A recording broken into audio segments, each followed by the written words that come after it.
Hi, everyone. Thank you for joining today's educational webinar.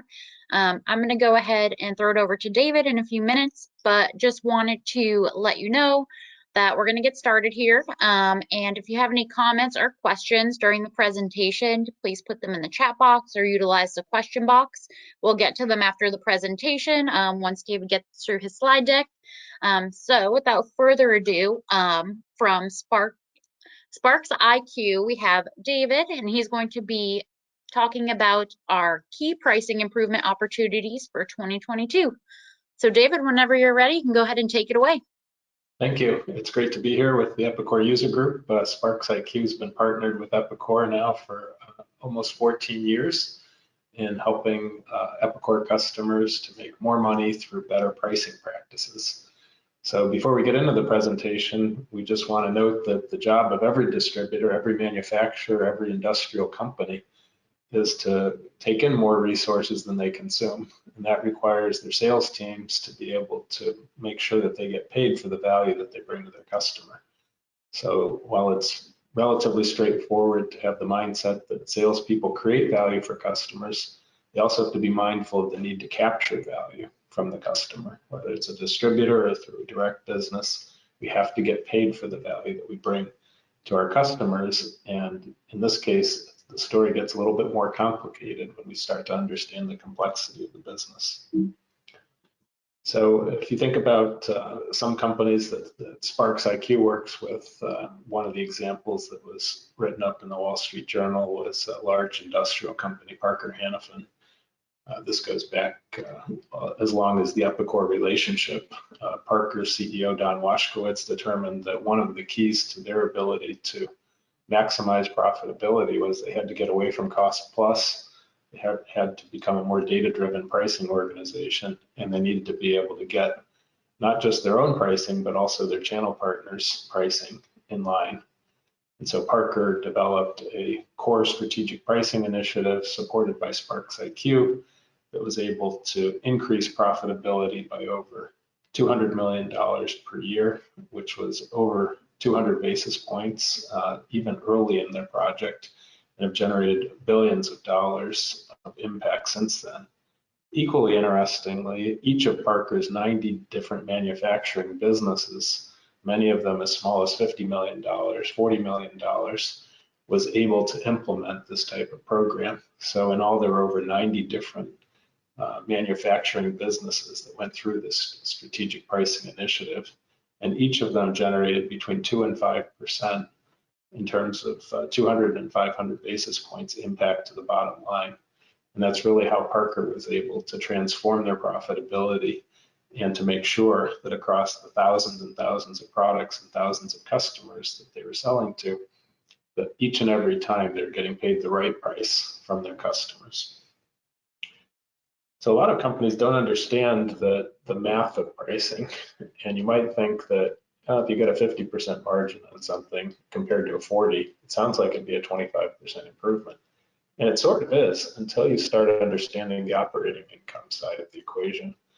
So if you look at it where you've got, let's say, expenses of 30% and you've got a gross margin of 40, your operating income would only be 10%.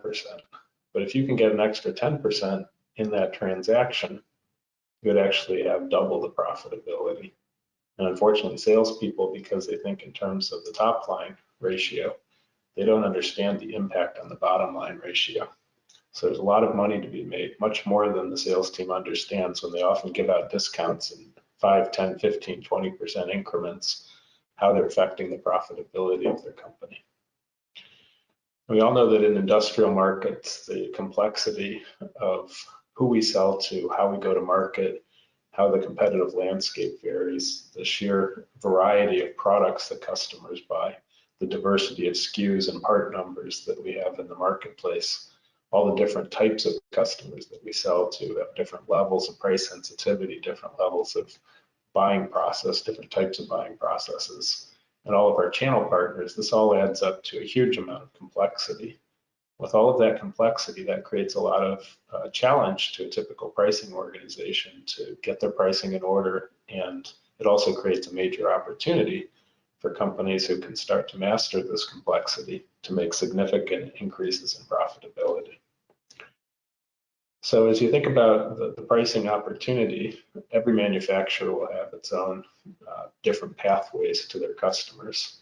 Sometimes, like you can see at the far left, they may sell direct to end customers. This could be just their biggest customers, or it could be a pretty broad cross-section of them. Then you've got and that's really where you have, typical customer product pricing. But then when you sell through channel partners, there's a few different methods that get involved. We have the in-the-stock orders for the distributor that flow through as flow business to the end customer, where you have basically a list price and a channel multiplier. Both of those levers will determine how effective your pricing is. And then for many of the end customers, bigger end customers or projects, very price sensitive segments of the distributor's business, you may have specially negotiated SPAs and rebates, special price agreements and rebates where you give cost support to that channel partner in order to make sure that you have a competitive price that can win the business. So these are the four building blocks of pricing effectiveness, the four levers, if you will, where the data-driven approach that we're talking about today can be deployed. And depending on what your ratio of business looks like in these pathways, you'll have more or less opportunity in any given lever that you see here. So some of the challenges we see with list prices, this is where product managers are typically setting the top level list prices that get factored downstream with channel partners or ultimately with end users, is that they use a lot of cost plus pricing. This was really the genesis of the Parker project, was getting away from cost plus. We see product managers taking their manufactured cost, adding margins that end in zeros and fives, or maybe they're a little bit more scientific than that. But ultimately, they're not getting the optimized price. They're just doing simplistic pricing. And then here you can see an example of a single product family, for example, where we've taken each of the SKUs or part numbers in that product family, we plotted it as a dot. And on the vertical axis, you can see what the price index is or the margin index is for that particular product compared to the rest of the product family. And on the right side, you can see, from left to right, you can see how sensitive of a product is that. We'll talk later about how we determine sensitivity. But the most sensitive core products, we call these relatively smaller number of products to be the core products in a product family. And then the long tail of SKUs that are in the bottom of that product family called non-core products, where we should be getting paid premiums on the non-core products, the ones that are less visible to the customer.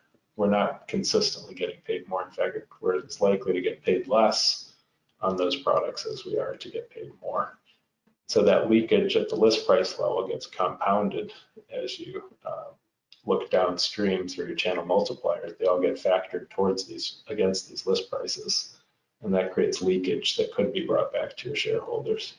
And then over time, a lot of the variability that we see here comes from the inconsistency of execution of price increases.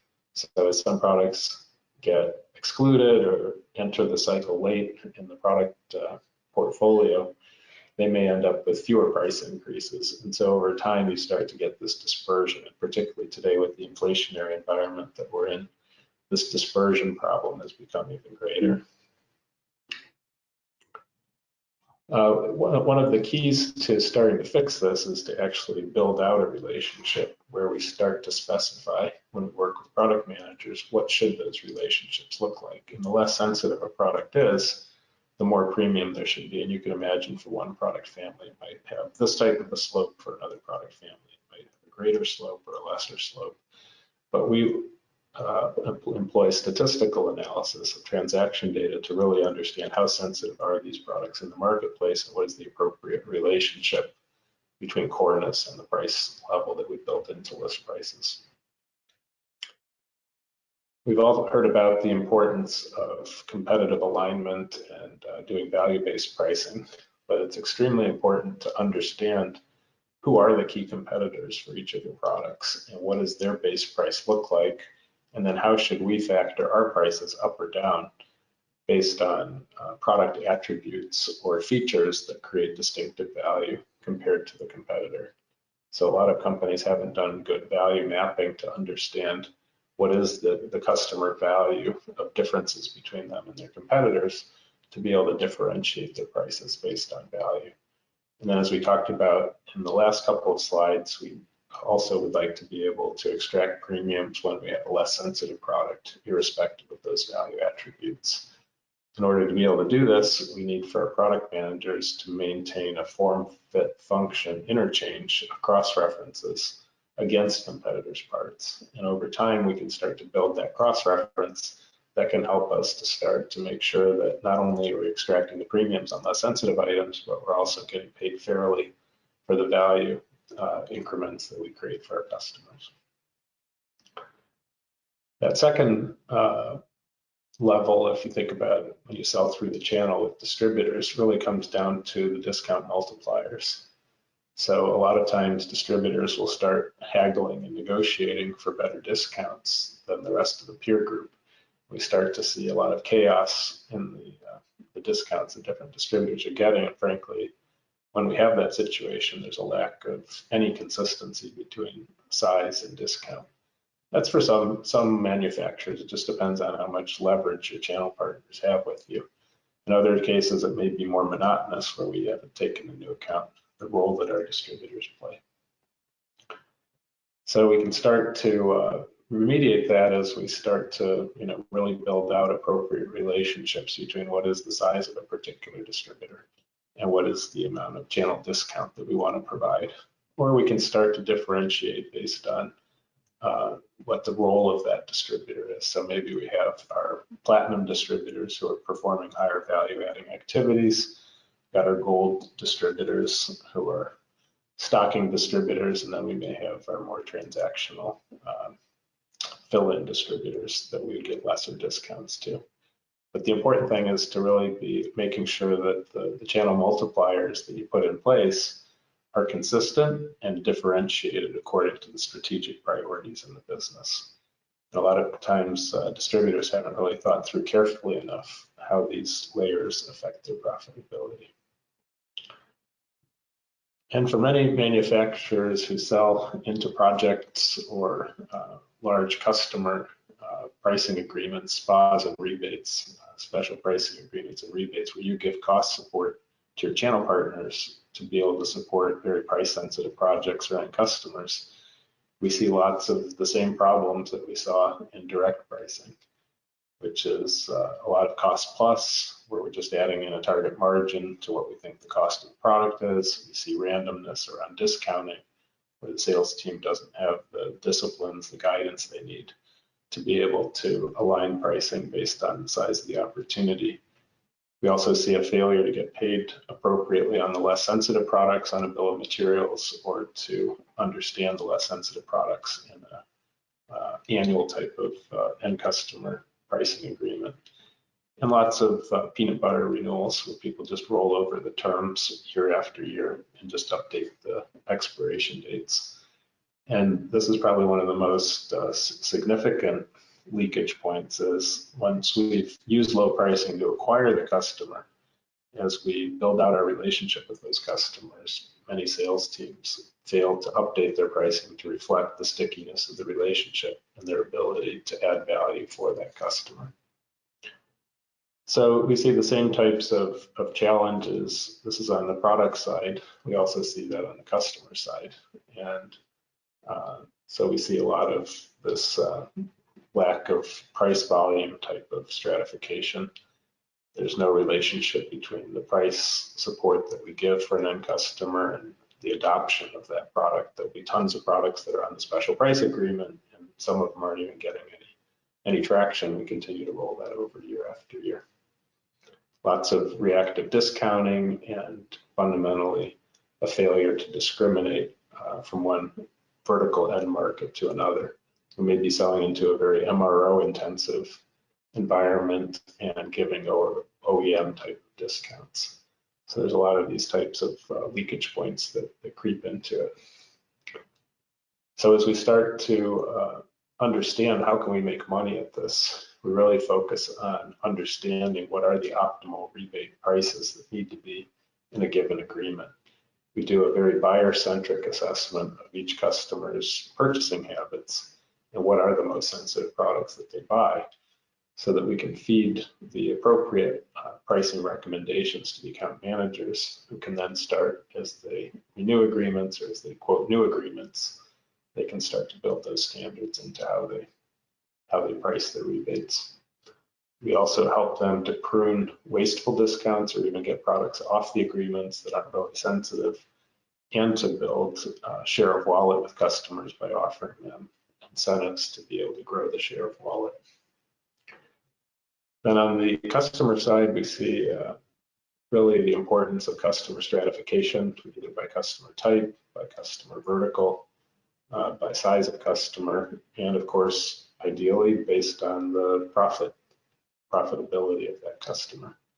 So we start to really differentiate the pricing standards to encourage more business with our most profitable customers, and to give smaller discounts to offset losses with some of our least profitable customers. And we all know the devil is in the details. So whenever you're selling to lots of end customers, either OEMs or perhaps even large end user MRO accounts, these two issues that we've talked about earlier, getting paid more for the low sensitivity products in the customer's market basket, getting away from cost plus, making sure that we have, as the product goes through its different stages of life cycle, that we're getting paid properly at the end of life, that we're getting premiums on obsolete parts or products that are last item left on the shelf, being able to get the right premiums in the product life cycle. And then similarly, on the customer side, we see lots of small end customers that are often getting better pricing than even the biggest customers that we sell to, either because they're unassigned accounts, because they're one and dones, they come and go, they're very transient.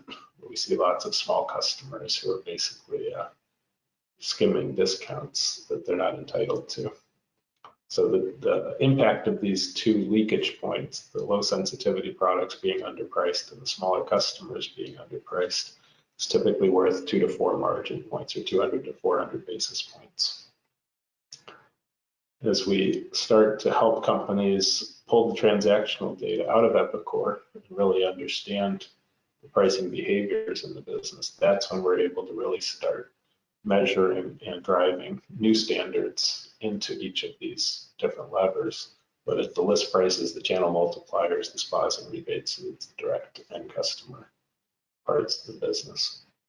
Now, we've talked a lot about price sensitivity here, and SPARXiQ takes a very buyer-centric approach to price sensitivity. It's not about inventory turns or internal metrics that you might have that you would like to use. It's really about how do customers view your products, and how sensitive are they, what makes them sensitive on those products. So SPARXiQ mines your ERP data from Epicor, either the in-stock orders, the direct sales volumes, the SPAs, the rebates, or even your direct end customer data, sales data, to be able to understand for each and every customer who's buying from you, what are the drivers of price sensitivity? What makes them price sensitive on certain items and less sensitive on others? So look at each customer's market basket on over a dozen different statistical attributes. You can see some of them here, to be able to understand for each customer and across cohorts of customers, what is the price sensitivity. So when we want to optimize the price levels, particularly for this direct to customer part of the business, we have very specific item sensitivity within a product family, where each and every SKU is given a coreness rating, which basically takes our 12-factor model, applies it to the invoice data, and determines what is the true level of sensitivity for customers to that product. We apply the same type of analysis to the entire family of products, of SKUs, one family to the next, that gives you a macro level view of what is the price sensitivity of a particular product family. And then using customer segmentation, we understand who are the end market that you serve, which customers are in each end market, And how does their type and size affect sensitivity, and how does it determine what the ideal optimized price would be? So what we're doing is we're basically taking the millions of pricing permutations. Let's say you had 3,000 customers and 10,000 SKUs. You might have 30 million pricing permutations. It's multiplicative.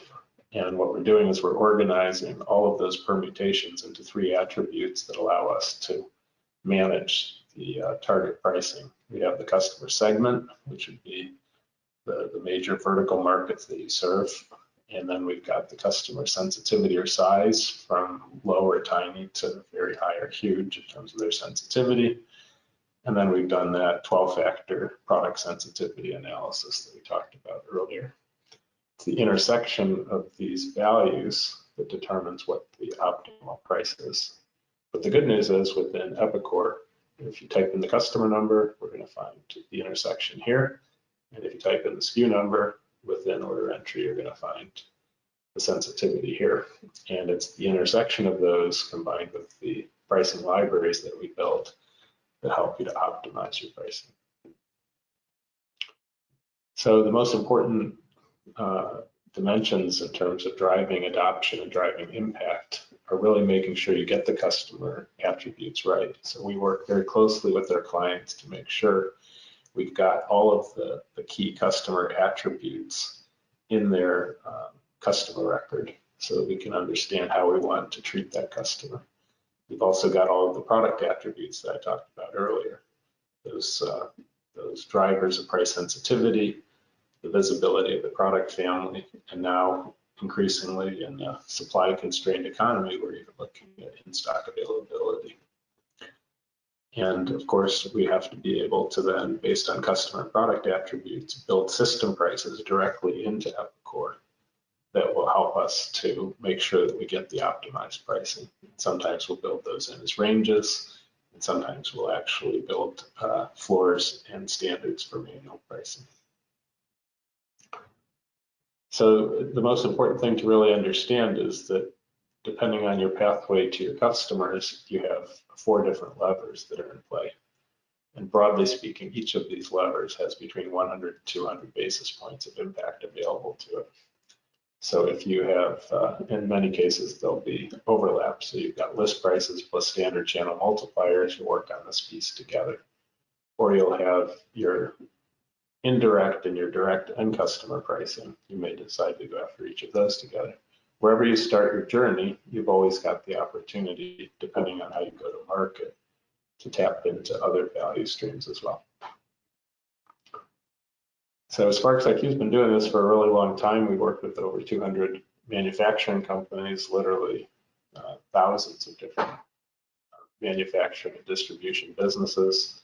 We work with companies not only on their strategic pricing, we also help them to drive greater revenue and share of wallet with their customers and channel partners to optimize their operations, inventory analytics, things like that, and even to manage their cost to serve structure and how they go to market.